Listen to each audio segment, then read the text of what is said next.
भारतातील शेतीवर मजूर टंचाई आणि अनियमित हवामानामुळे संकट उभे राहत आहे। मात्र मानोर येथील शेतकऱ्यांनी या आव्हानावर मात करण्यासाठी आधुनिक पद्धतीचा स्वीकार केला आहे। कळवण तालुक्यातील मानोर येथील शेतकऱ्यांनी कांदा लागवडीसाठी आधुनिक यंत्राचा वापर करून एक आदर्श घालून दिला आहे। गेल्या 3 वर्षापासून या शेतकऱ्यांनी कांदा लागवडीसाठी मशीनचा वापर सुरू केला आहे। यामुळे वेळेवर लागवड पूर्ण होत असून उत्पादन क्षमताही वाढली आहे। एका एकरासाठी लागणारा खर्च 12 ते 15 हजार रुपये इतका आहे। पण या आधुनिक पद्धतीमुळे वेळेची आणि पैशांची बचत होत आहे।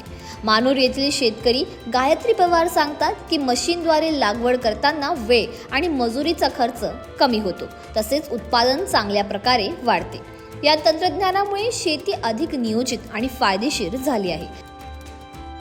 ही आधुनिक पद्धती इतर शेतकऱ्यांसाठी प्रेरणादायक आहे। शेतकरी आधुनिक तंत्रज्ञानाचा वापर करून त्यांच्या शेतीचा विकास साधू शकतात, हे यामुळे पुन्हा एकदा सिद्ध झाले आहे।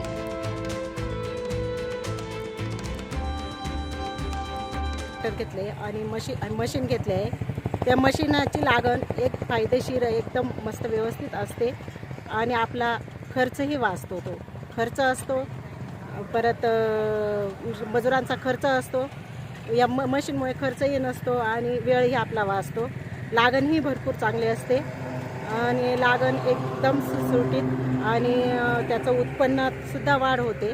भरपूर अशी उत्पन्नात वाढ होते। जी हाताने लागण करतो आपण त्याच्याने इतकी वाढ होत नाही किंवा चांगला हाई भेटत नाही, ॲव्हरेज भेटत नाही।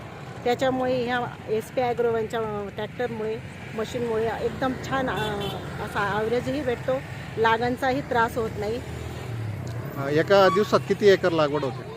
एका दिवसात 1 एकर लागण होते। मग 1 एकराचा खर्च किती येतो?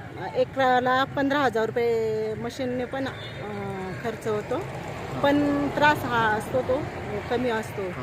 आता मशिनरीला हे चालवायला किती मजूर लागतात?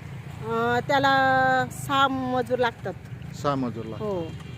मग आता मजुरांकडून करून घेण्यापेक्षा हे परवडतं का? हो, परवडतं। परवडतं। हो, ॲव्हरेज चांगलं असतो। भरपूर त्या हाताच्या लागण्यापेक्षा मशीनने लागण केल्याने ॲव्हरेज भरपूर भेटतो। आमचा हा 3 वर्षाचा अनुभव आहे। 3 वर्षापासून लागवड? हो, आम्ही 3 वर्षापासून लागवड करतोय। मग आता याला पाणी कसं भरायचं असतं? आपल्याला पाणी इनलाईन देता येतं, रेनपोटने देता येतं, परत रेन पाईपने देता येतं। 3 प्रकारे आपण देऊ शकतो। कळवण तालुक्यातील ह्या शेतकऱ्यांचा प्रयोग तुम्हाला कसा वाटला आम्हाला कमेंट सेक्शनमध्ये नक्की सांगा। हा व्हिडिओ तुम्हाला आवडला असेल तर याला लाईक आणि शेअर नक्की करा आणि अशाच नवनवीन अपडेट्ससाठी बघत रहा नवराष्ट्र।